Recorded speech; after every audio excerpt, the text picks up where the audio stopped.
안녕하세요. 지극히 평범한 시민 지평씨입니다. 새해가 밝았네요. 하여튼 올해 좀 이 병도 많이 돌고 하는데 이 방송 들으시는 분들 모두 건강하시고 행복하시길 바라겠습니다. 오늘은 뭐 종목 얘기 이런 거보다 지금 이 시점에서 그 왜 주식 투자를 해야 하나, 이거는 뭐 오로지 저 혼자의 생각이고 하는 거니까 그냥 참고로만 들어줬으면 좋겠습니다. 제가 짧게 말씀드리면 1986년도 이때 12월 말에 입사를 했는데 공교롭게 코스피 연봉도 86년도부터 나오네요. 이때가 제가 제 기억에 264포인트 할 때 입사를 했습니다. 그러니까 이게 종가가 제일 고점으로 끝났으니까 279에 끝났으니까 이때 이제 시작을 한 거죠. 그러면 제가 저는 거의 다 지점에서만 생활했으니까요. 지금도 지점에서 생활하고 있습니다. 이때 이렇게 연봉으로 완만하지만 이때마다 큰 변동들이 많거든요. 이게 사람을 몇 번씩 죽이는 겁니다. 5년에 한 번씩 사람은 보통 집에 보내는데 이때 예를 들어서 1989년도 4월 1일 날 만우절날 우리나라 증시 최초로 1000포인트를 찍었죠. 장중에 찍은 겁니다. 그리고 이날부터 해서 빠지기 시작해가지고 이때 저가가 456포인트니까 종합주가 지수가 반토막이 나면 이때는 전부 다 사람들이 신용거래할 때거든요. 다 죽었다고 봐야 됩니다.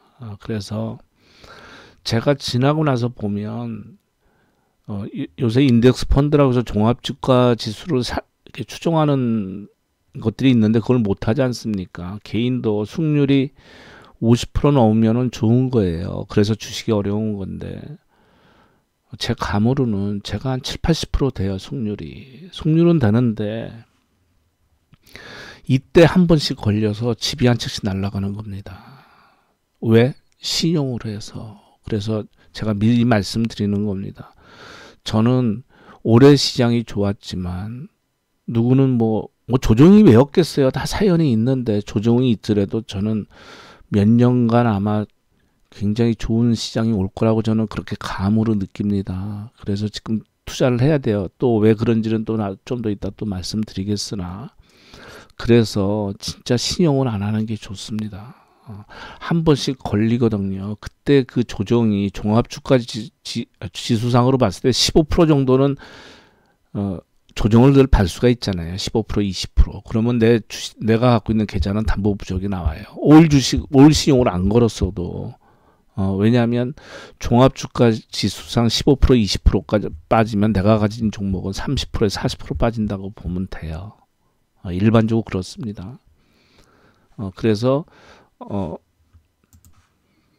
다시 반등이 나와서 1100포인트 가던 것이 IMF를 맞으니까 338이 나오네요. 이거는 이 IMF니까 이제 그 다음에 이제 반등이 나와서 이렇게 했다. 이 폭들이 어마무시해요. 올해만 보더라도 얼마나 잔인합니까? 1439 갔다 2800이면은 이 바닥에서 보면 따블이 난 거예요. 근데 이 긴 꼬리 달렸을 때 사람들은 다 신용한 사람 다 죽었어요. 그러니까 보통 신용이 한 10조 정도 됐었거든요. 평균적으로. 그래서 이게 주봉이니까 이때 그냥 무지막지하게 빼버린 거죠. 그래서 한 3일 정도 반대 매매가 쭉쭉 나간 겁니다. 그래서 그때 긴 꼬리 달고 반등했다가 그 다음에 또 한 번 빠져서 그러니까 죽여버리는 거예요. 두 번 확인사실 시킨 다음에 지금 이렇게 반등이 나온 건데 이때 신용이 6조로 줄었습니다.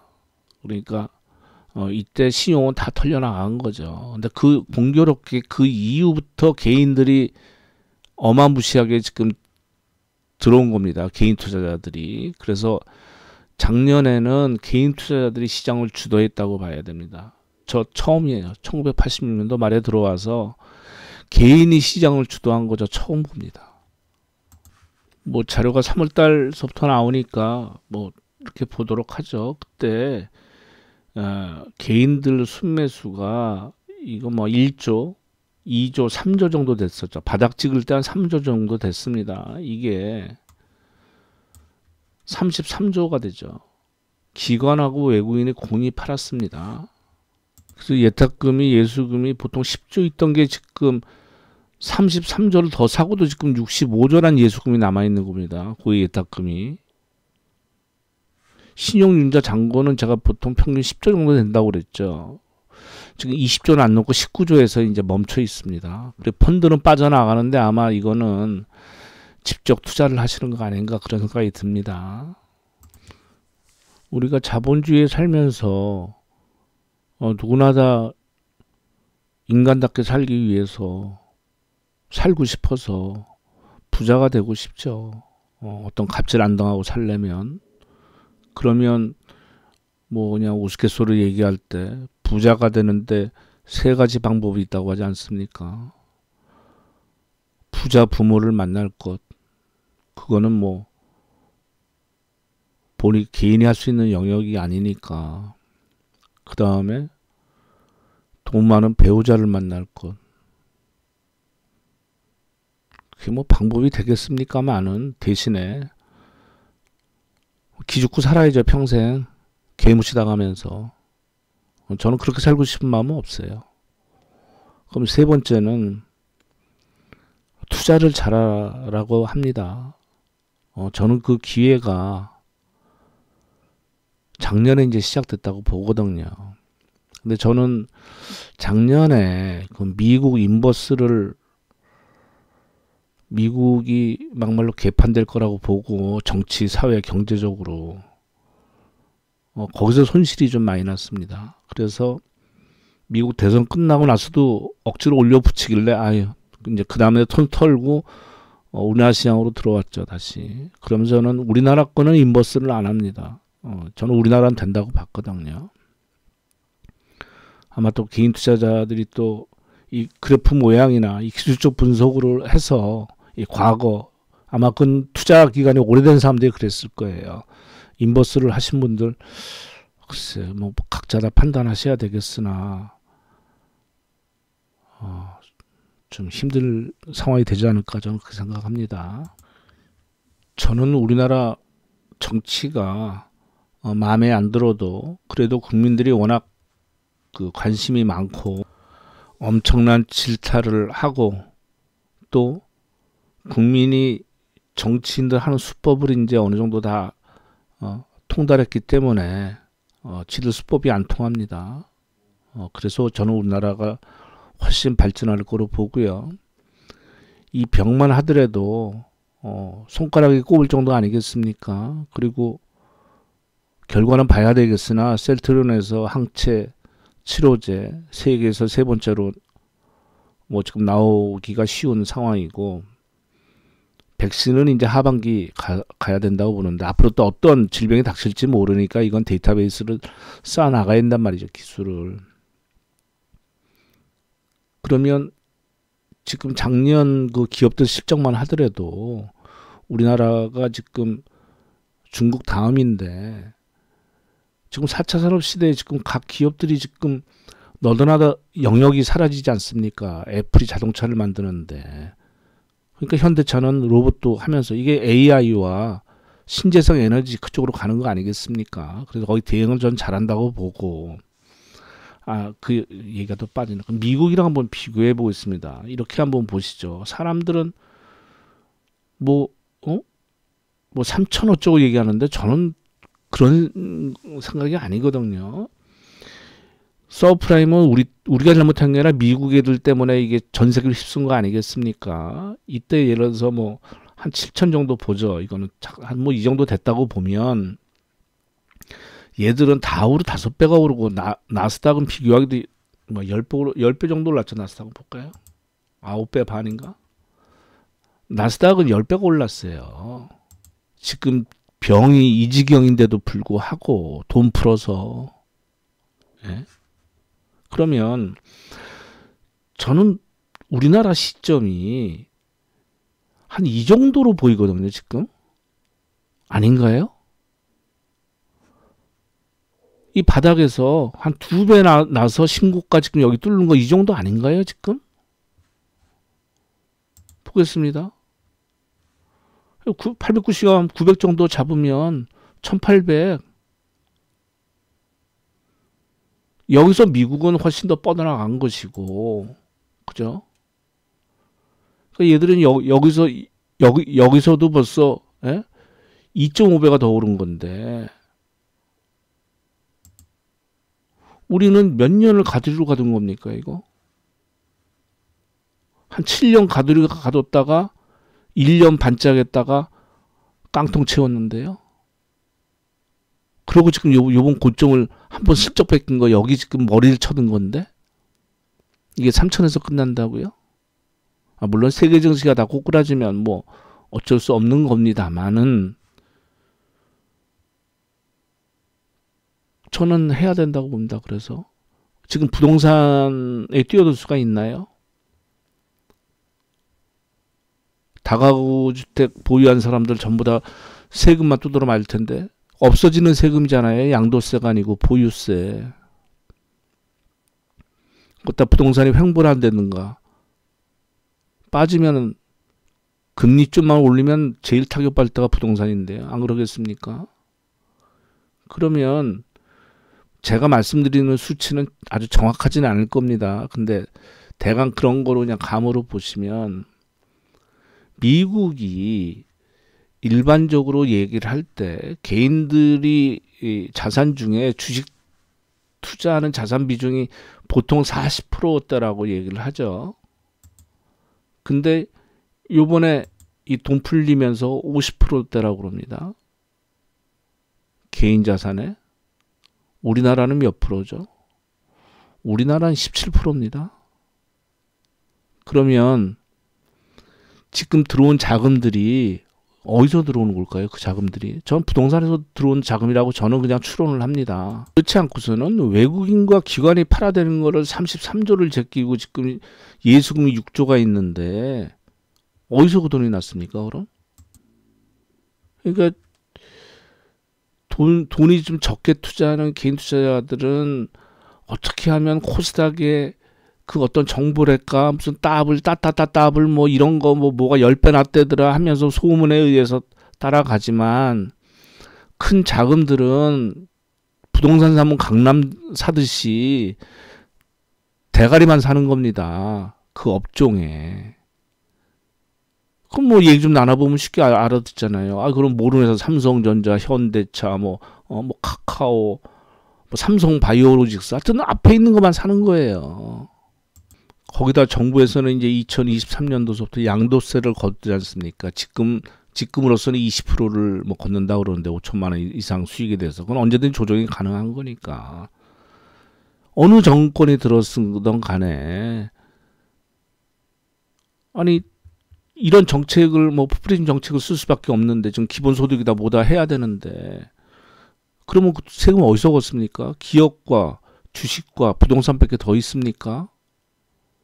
그러면 주식시장이나 부동산 시장이나 어딘가 활황이 돼야죠. 근데 정부에서는 당연히 부동산은 망존하니까 잘못하면 이쪽으로 전부 다 정책을 바꾸잖아요. 지금 이제서야. 그러니까 어느 정권이 들었든 간에 미국처럼 우리나라 종합주가지수에 엄청 신경 쓰는 정부가 될 겁니다. 앞으로 향후 가면 갈수록. 왜? 개인들의 자산이 여기다 물리니까 여기서 수익이 나야 소비가 이루어지고 또 기업들은 여기서 회사채도 발행하고 뭐 다양한 걸 하잖아요. 그래야 경제가 돌아가는 거죠. 안 그렇습니까? 그러면 저는 지금 증시로 들어올 자금이 무궁무진하다고 봅니다. 제 그냥 혼자 생각입니다. 너무 우리는 금융자산이 너무나 적기 때문에 일본 애들은 저 ETF로 저 계속 종합주가지수를 사는데 그 지경까지 갔는데 미국은 이렇게 돈 풀어서 맨날 주식 사고 우린 시작도 안 한 겁니다. 제 경험상 처음 하시는 분들은 당연히 좀 공부를 좀 하셔야 될 것이고, 그 기본적인 거는 알고서 해야죠. 그러나 그게 꼭 수익률하고 똑같지는 않습니다. 미래는 누구도 몰라요. 방송 나와서 떠들고 유튜브에서 떠들고 그 돈벌이 하는 애들 말고 증권사 근무하는 뭐 사람들 나와서 뭐 하는데, 그거는 그 사람들 말하는 게 논리적으로 어느 정도 맞냐 아니냐를 봐서 본인이 판단해서 하면 될 것이고, 그 인간들이 투자한다고 해서 돈 버는 거 아니에요. 그럼 뭐하러 그 회사 다닙니까? 바로 왜 흙묻히고 다녀요? 그런 거 아니거든요. 그래서 이건 제 경험으로 말씀드릴게요. 제가 겪은 거. 우리나라에서 주식으로 돈 제일 많이 번 사람 솔직히 얘기로 고등학교 안 나왔습니다. 뭐 그건 중요한 게 아니에요. 전 존경합니다. 존중합니다. 물론 아무 때나 그렇게 그런 스타가 나올 수가 없는 거 영웅이라고 봐야죠. 주식에 있어서 나올 수가 없죠. 왜냐하면 이럴 때니까, 이 버블 때 떼돈을 번 거니까. IMF 딱 터지고 나서 DJ가 코스닥가 했을 때, 그때 종합주가 이상으로 예를 들어서 600포인트가 3,000포인트 언저리 간 겁니다. 지수상으로 5배가 오른 거예요. 그러면 우리가 2,000포인트라고 그러면 지금 종합주가 지수가 이때 10,000포인트를 간 거예요. 기세상한가 10번 나오고 그랬어요. 코스닥 종목 20몇 번까지 나왔나? 그러니까 지금 여기 천도 못 가고 있잖아요. 이때 너무 버블이 껴서. 그러니까 이럴 때 아니면 스타가 나기가 힘든데, 지금 이제 꾸준히 하면 된다는 얘기죠. 그러니까 제가 왜 그 학력 얘기를 했냐면, 나는 하버드를 안 나와서 이런 거 서울대 뭐 이거 아무 관계 없어요. 제가 보기에 대학 나온 애서 서울대들이 제일 돈 벌었어. 돈 좀 번 애들이 고대들. 그 정도 고대들이 아마 돈 좀 많이 좀 한중에서 벌었죠. 그러니까 그런 거하고 관계 없어요. 이건 제가 겪은 사람들만 얘기하는 겁니다. 그리고 이 업계 선배되는 분이 저 한 8년 정도 선배되는 분이 한 10년 전, 한 5년 전에 저한테 한 얘기가 있어요. 그 당시 때 이분이 부동산 빼고 주식, 그러니까 현금으로만 100억이 넘었어요. 한 15년 전에. 그러면서 이런 말씀을 저한테 하시더라고요. 둘이 있을 때 얘기를 하는데, 우리나라 사회에서 살면서, 이게 15년 전 얘기입니다. 부동산 빼고 현금 유동성 자산이 100억 이상 있으면 100억 있으나 1000억 있으나 별반 차이 없다. 그거는 차이 없다. 자기가 쓰고 가는 데 있어서. 15년 전 얘기입니다. 그러면 애들 해외 유학까지 다 시키고 노후를 보낼 수는 있다. 그러나 그 많이 벌면 또 버는 사람들끼리 이렇게 모임을 갖습니다. 만납니다. 그들만의 리그죠. 왜냐하면 있는 사람들끼리 어울려요. 원래 친구가 아닌데도 그렇게 모이게 돼 있어요. 그러면 또 거기서도 뭐가 나뉘어집니다. 레벨이 나뉘어지죠. 돈 있는 사람 먹는 건 별반 차이 안 나요. 집 이런 거예요. 집하고 부동산하고 해외에 있냐 없냐, 뭐 골프장 회원권 뭐 이런 거 하고 이런 거지. 먹고 사는 거는, 밥 먹는 거는 별반 차이 안 나요. 근데 이런 얘기를 하더라고요.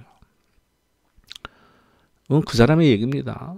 근데 저한테는 와닿으니까, 내가 이 시장에 있는 한 판때기는 끝나지 않았다. 끝난 것이 아니다. 내가 어떻게 될지는 모른다. 그러나 그 주도권은 나름대로 내가 쥐고, 내가 일어날 때 승부가 났는지, 어떤 승부가 날지 털고 일어나 봐야 한다. 그거는 제일 많이 있는 너나 나나. 그건 또 사실 맞는 얘기죠. 투자를 계속하면 끝날 때 아는 거지. 내 손에 쥐었다 장부상에 있는 돈은 돈이지만 내 손에 쥐어야 돈이니까. 그리고 언제든지 잘못될 수도 있으니까. 그래서 늘 제가 말씀드리지만, 아무리 시장이 좋다고 그러더라도 신용을 하지 마세요. 한번 하면 늘 습관이 돼서 신용을 합니다. 그래서 한번 걸리면 있던 것 10번 잘하다 한 번 걸려서 다 없어져요. 그건 제 경험이니까. 그것도.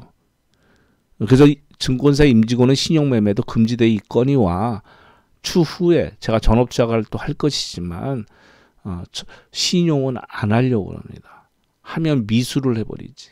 아니면은 그냥 선물 옵션에서 그냥 매수해서 그냥 없어지면 없어지는 대로 하더라도. 그래서 오늘 뭐 그냥 제 경험 얘기 그냥 뭐 말이 좀 많았는데요. 진짜 다시 한번 당부드립니다. 막말로 은행 빚을 져서 투자는 할 수 있더라도 증권사에서 신용하지 마세요.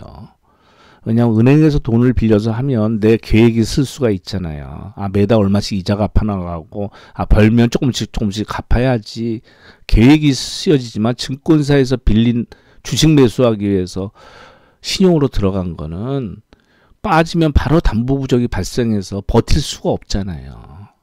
예. 바로 반대매매 나가는 것이고, 반대매매 나가는 걸 막기 위해서 또 빚을 내고 해서 늪에 빠지는 겁니다. 처음부터 집이 없어지고 그러는 게 아니에요. 반대매매를 막기 위해서 이것저것 하고 빚지다 보고 하다 보면 이렇게 악순환이 되고, 그게 몰리면은 이제 신용에서 망가지면 선물 가고요. 선물에서 망가지면 이제 옵션 ELW 갑니다. 이게 딱 순서로 정해 있어요. 그 길로 안 가시길 저는 당부드립니다. 예, 뭐 감사합니다.